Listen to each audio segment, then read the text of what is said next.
Bismillah ar-Rahman ar-Rahim. Nous voilà entrés dans un des meilleurs mois de l'année, qui est le mois de Muharram, qui est un mois sacré, qui est le mois d'Allah subhanahu wa ta'ala parmi les 4 mois sacrés. C'est pour cela qu'il faut se rappeler, et il est important cela, que l'on se rappelle que les œuvres qui sont faites pendant ces mois sont bien plus importantes que pendant les autres mois. Ce qui veut dire aussi que les péchés que tu peux réaliser pendant ces mois sont bien plus graves que pendant les autres mois. C'est pour ça qu'Allah subhanahu wa ta'ala, dans le verset en référence à ces mois sacrés, il dit « Fala tadlimu fihinna anfusakum ». Cela veut dire « Ne vous faites pas de tort, ne vous causez pas de tort contre votre propre personne », c'est-à-dire en commettant des péchés ou des mauvais actes pendant ces mois. C'est des mois sur lesquels le croyant ne doit pas être négligent, ne doit pas être insouciant, ne doit pas être déconnecté des choses qui pourraient lui causer beaucoup de tort. Cela est valable pour les lieux sacrés comme les moments sacrés, c'est-à-dire que le pardon d'Allah, la miséricorde d'Allah peut être privé, peut être retiré pendant ces moments sacrés lorsque la personne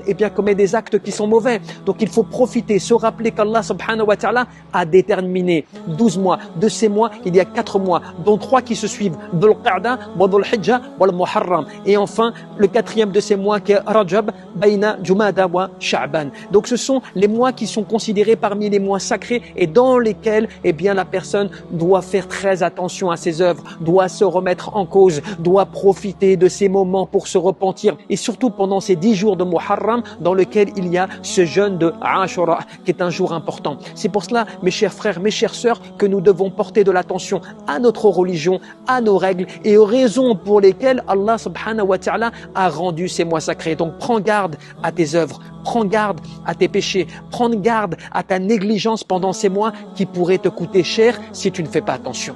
Barakallahu fikum, wassalamu alaikum wa rahmatullah.